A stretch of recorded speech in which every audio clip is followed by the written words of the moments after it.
પછી સુવાનું ટાણું નહીં રે, જમવાનું ટાણું નહીં રે. અને આજ માતા ચોડે ચૂમિયું બાળા ઝીલજો બેવડ ગાલ. શિવાજીનું હાલડું ઝવેરચંદ મેઘાણી નામનો વાણિયો સૌરાષ્ટ્રનો. શિવાજી જન્મ્યા મહારાષ્ટ્રમાં અને હાલડું લખ્યું સૌરાષ્ટ્રના વાણિયા. ભાઈ એ જનેતાના જે સંસ્કારો લઈ અને મોટા થયેલા મહાપુરુષો, હાલડની કડીએ કડીએ જેને સંસ્કારને પીધો હોય, સંસ્કારના પાન કર્યા હોય. વેદમાં તો એમ કીધું છે, તમારે ત્યાં દીકરાનો જ્યારે જન્મ થાય ત્યારે સોનાની સળીથી જીભની ઉપર ઓમ લખજો અને કાનમાં પહેલો મંત્ર તમારા દીકરાને કહેજો, અસ્માર ભવ પરશુર ભવ હિરણ્ય મૃષુતમ ભવ. હે બેટા અસ્માર ભવ,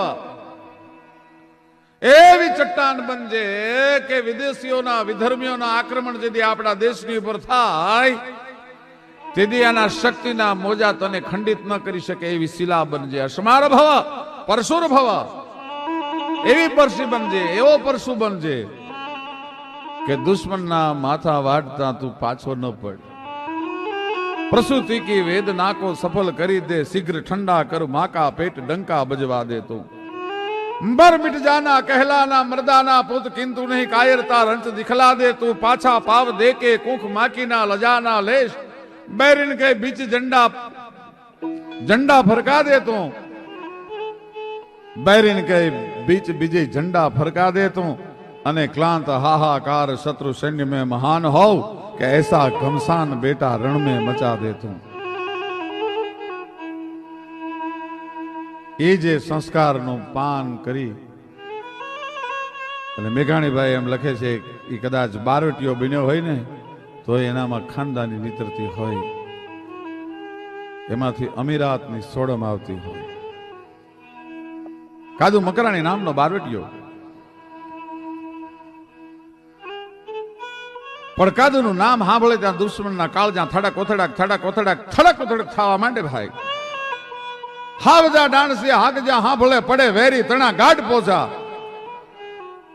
ડાકલાના પંડિત જેમ માણસના કાળજા ફફડવા માંડી જાય કાદુ મકરાણીનું જ્યાં નામ સાંભળે ત્યાં. એ બારવટીયો જુનાગઢના ડેરી અને વડાળ ગામને ભાંગવાનો જેદી જાહો લખ્યો, જહા ચિઠ્ઠી લખી. શું જનેતાના ઉદરમાંથી સંસ્કાર લઈને જન્મેલા માણસો હશે, એનામાં ખાનદાની હશે, એની ખુમારી હશે, એની ટેક હશે. એનો સત્ય ઘટનાનો અદ્ભુત પ્રસંગ. અને વડાલ ગામ ભાંગવાનો જાહો લખ્યો. આણુવળી અને પટેલની વવારું ઘરે આવી છે અને પોતાના ધણીને ભાત દેવા માટે તૈયાર થાય છે. ઈ નવનાથની ચૂંદડી ઓઢી અને બાઈએ માથે ભાત લઈ અને ડગલા માંડ્યા. ઊંચી પડથારના મકાન પગથિયા ઉતરતા ઉતરતા હાહોએ નજર કરી તો વહુ છે એ ઘરેણાથી ભાંગી પડે છે. એટલા ઘરેણા પહેર્યા છે સોનાના. અને હાહોના મોઢામાંથી શબ્દ નીકળ્યા, વહુ ઘરેણા ઉતારીને જાઓ. તમને ખબર નથી આપણું ગામ ભાંગવાનો કાદુ મકરાણીએ જાહો લખ્યો છે, જહા ચિઠ્ઠી લખી છે. આટલા બધા ઘરેણા પહેરીને મારા દીકરાને ભાત દેવા ન જવાય, તમારો બાપ કાદુ લૂંટી લે. ભાઈ ઉભી રહી ગઈ એક સેકન્ડમાં. વહુ સંભળાતું નથી, તમને કહું છું ઘરેણા ઉતારીને જાઓ, નહીતર તમારો બાપ કાદુ લૂંટી લેશે. અને પાછી ભાઈ ઓરડામાં ગઈ, ભાતની નીચે ઉચારીને બીજા ઘરેણા પહેર્યા. બીજા ઘરેણા પહેરી અને ઈ બાઈ છે એ બારી નીકળી ત્યારે હાહુએ કીધું કે વહુ ગાંડી થઈ ગઈ છો તું? મેં તને ઘરેણાના ઉતારવાની વાત કરીને તે બીજા ઘરેણા પહેર્યા. અને તે દિવસે સૌરાષ્ટ્રની પટેલની દીકરી બહુ સરસ બોલી છે કે બાઈજી પહેલા પહેર્યા હતા ને તો મારી હાહરવેલના તમે ચડાવેલા ઘરેણા હતા, પણ અત્યારે બીજા વધારે પહેરીને જાવ છો ને તો મારા પીરના ઘરેણા છે. તમે એમ કહો છો ને તમારો બાપ લૂંટી લેશે, મારે જોવું છે કે બાપ દીકરીને કેમ લૂંટે છે એ જોવા માટે હું નીકળી છું. અને સાહેબ પોતાના ધણીને ભાત દેવા માટે ડગલા માંડ્યા. ધીરે ધીરે ધીરે ધીરે ધીરે ધીરે ધીરે એમ કહેવાય છે કે વહી જાય દીકરી.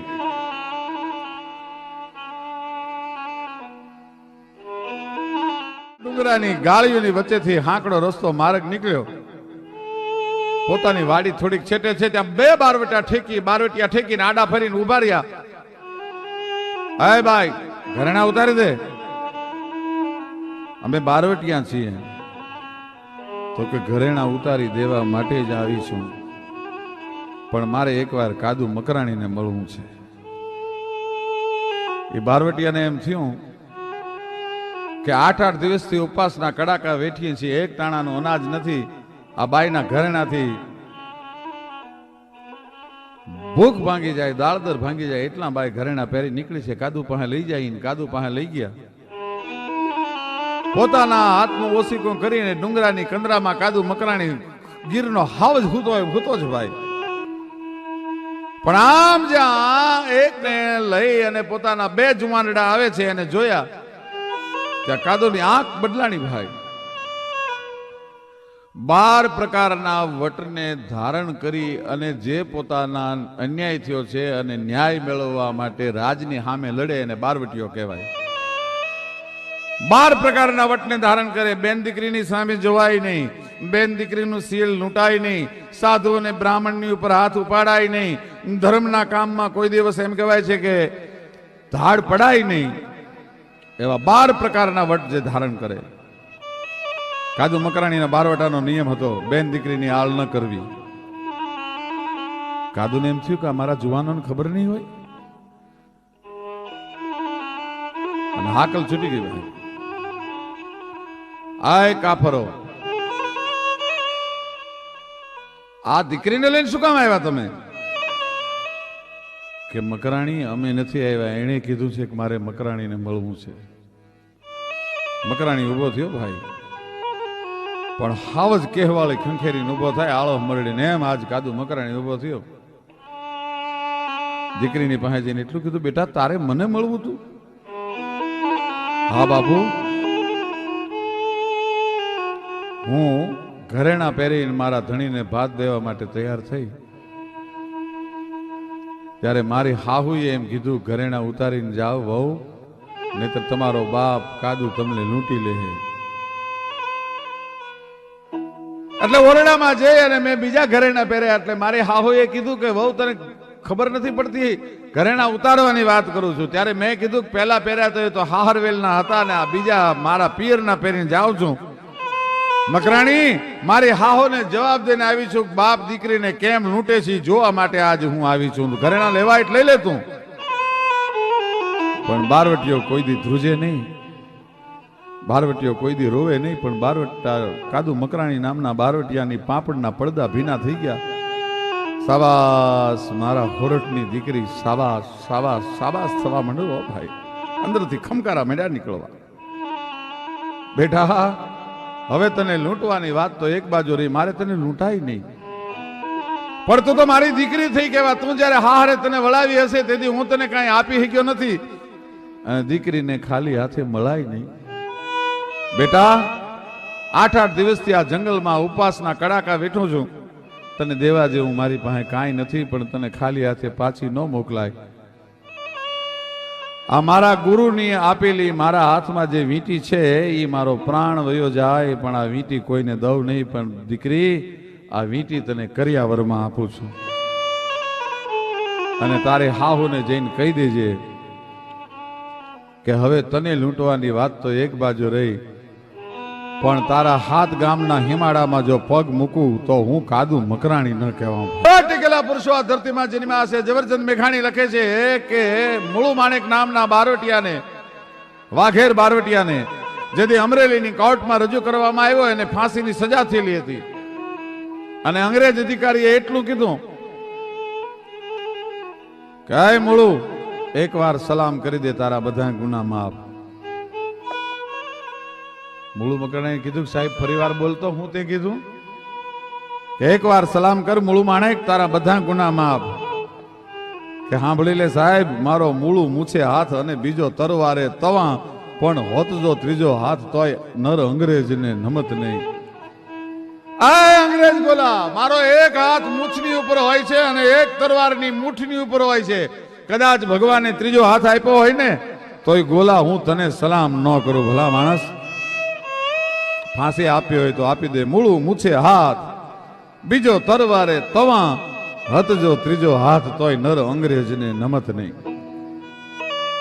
આ તો બધા ઇતિહાસના પ્રસંગો છે, જૂના પ્રસંગો છે.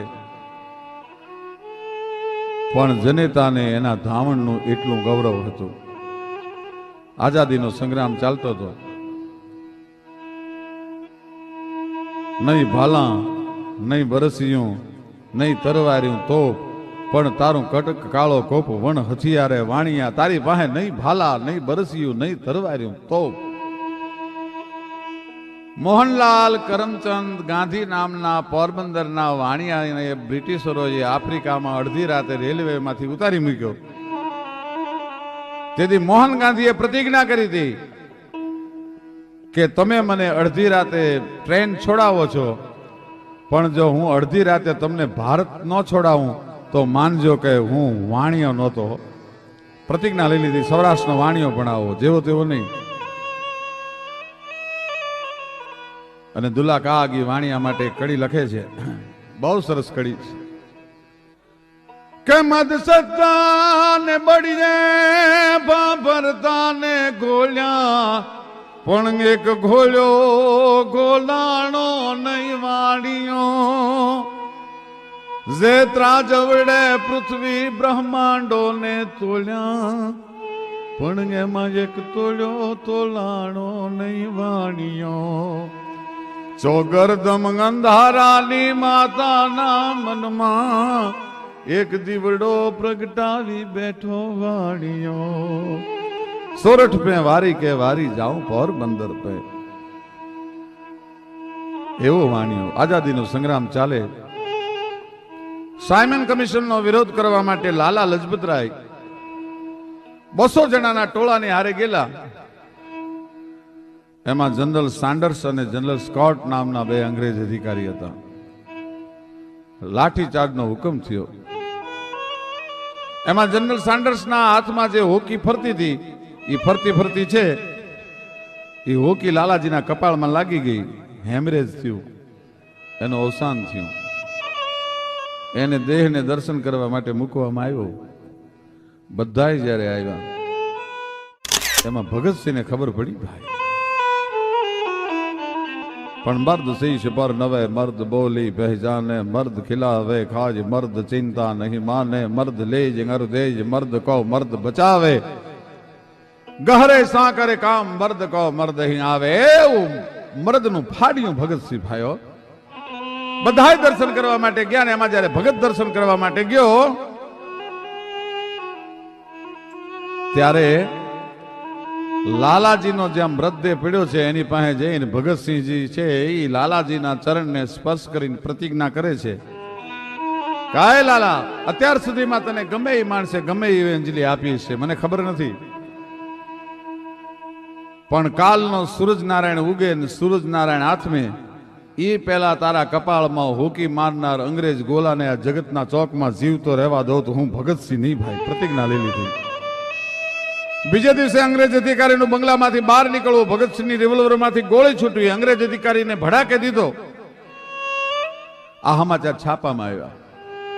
છાપો વાંચતા વાંચતા ભગતસિંહનો બાપ સરદાર કિશનસિંહ આ સમાચાર વાંચે છે ત્યારે ભગતસિંહની માં વિદ્યાપતિ કૌરને બોલાવીને એટલું કીધું, સાંભળ્યું કે શું?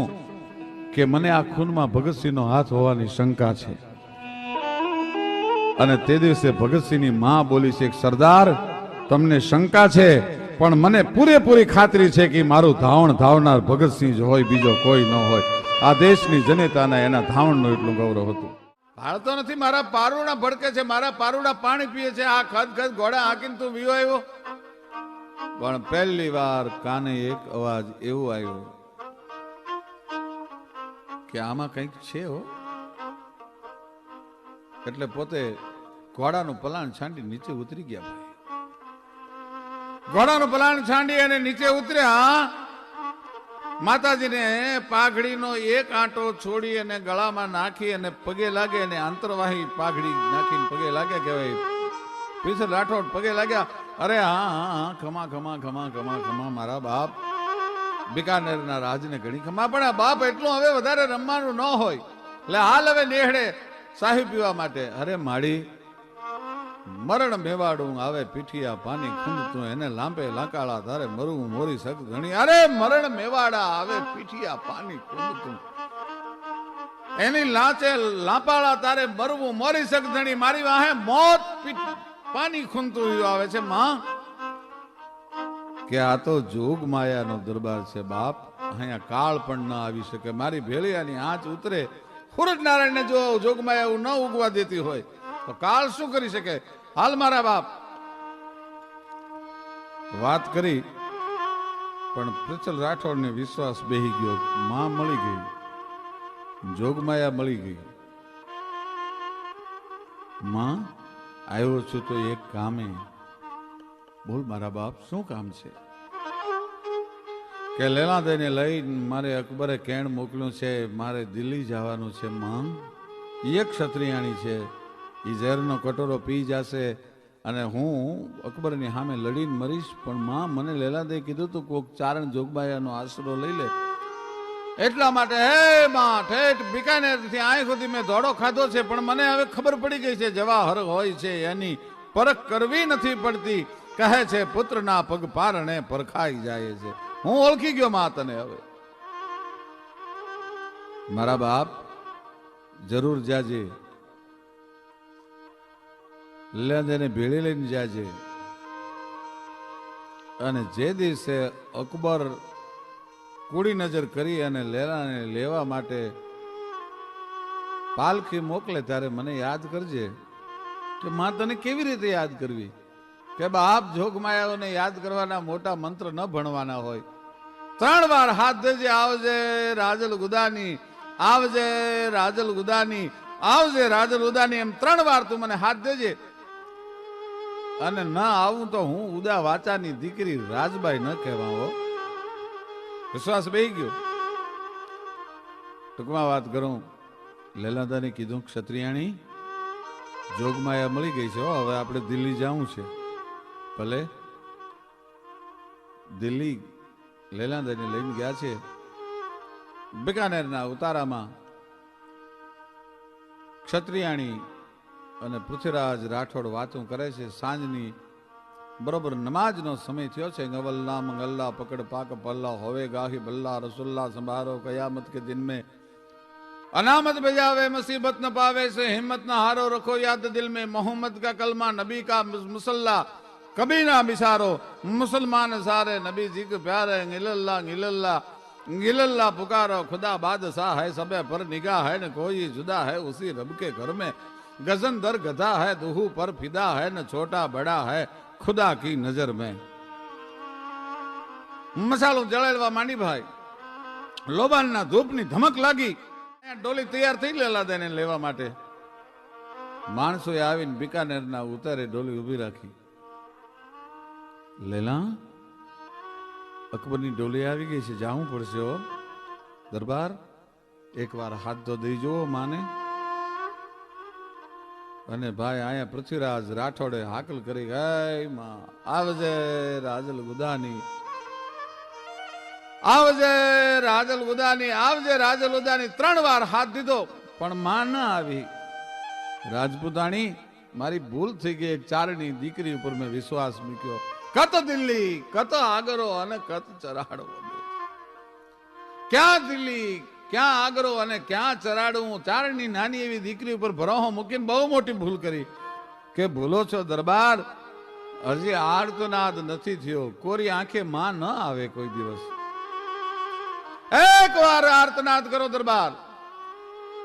અને હૈયામાંથી ભાઈ આંખ બંધ થઈને આહુડાની ધાર મંડી પૃથ્વીરાજ રાઠોડને થાવા અને હાકલ છૂટી કે માં આવજે રાજલ ગુદાની, હવે આવજે રાજલ ગુદાની, આવજે રાજલ ગુદાની. 3 વાર હાકલ થઈ ત્યાં તો રમઝોળ ઝાંઝર વાગ્યા, માં ઉતરી આપમાંથી ખારા રા રા રા.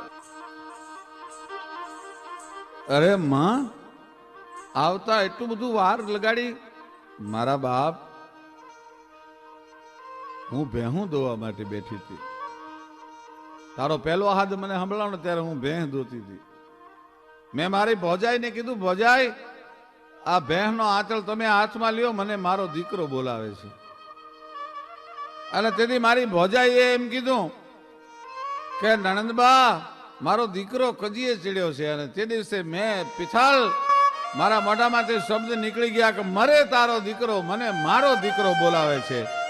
પિથલ રાઠોડ મારાને મારી અને તને બચાવવા માટે આવી છું. અને ડોલીની માલપા માં સવાર થઈ ભાઈ. અકબરના જનાનખાનાની માલપા ડોલી પહોંચી. અકબરના હૈયાની માલપા ક્યાંય પોરહ માતો નથી કે આજે એક રૂપ આવવાનું છે. પણ તરવારની પીંછીથી આમ જ્યાં પડદો ઊંચો કર્યો ત્યાં તો રૂપ સિંહણ રાજલ બની અને ડણકી તું દાઢાળ. પછી થડક્યો અકબર અને થર હર્યા એના બીબડીયુને બાળ. ડણક દીધી, થપાટ મારી અકબરને. સિંહણનું રૂપ ધારણ કર્યું ભાઈ. આ અકબર ભારત વર્ષની બેન દીકરીની શેલની માથે હાથ નાખ્યો, પણ ત્યાં તો અકબર મીંડ્યો ધ્રુજવા, થાર થાર થાર ધ્રુજવા મીંડ્યો, પગમાં પડી ગયો. અમ્મી જાન बहुत बड़ी गलती हो गई, माफ कर दे मां. કે હવે જેથી ભારત વર્ષની બેન દીકરીની માથે તે કૂડી નજર કરી, તેથી તારા દિલ્હીના નગારાને તખતને ઊંધા નાખતા મને એટલી વાર લાગે. એક બાય તાવડીમાં રોટલો ફેરવે એટલી વારમાં તારા દિલ્હીના તખતને ન ફેરવી નાખું તો હું ઉદાની રાજલ ન કહેવામ થાય. નવો નવરોજ નામનો અકબર મેળો ભરતો હતો અને એમાં હિન્દુસ્તાનના રૂપને ભેળું કરતો હતો. પણ આય રાજબાઈના પગમાં પડીને કીધું કે માં આજથી નવો નવરોજ હું બંધ કરું છું. અને એટલા માટે કવિ કાગને લખવું પડ્યું, માડી તારા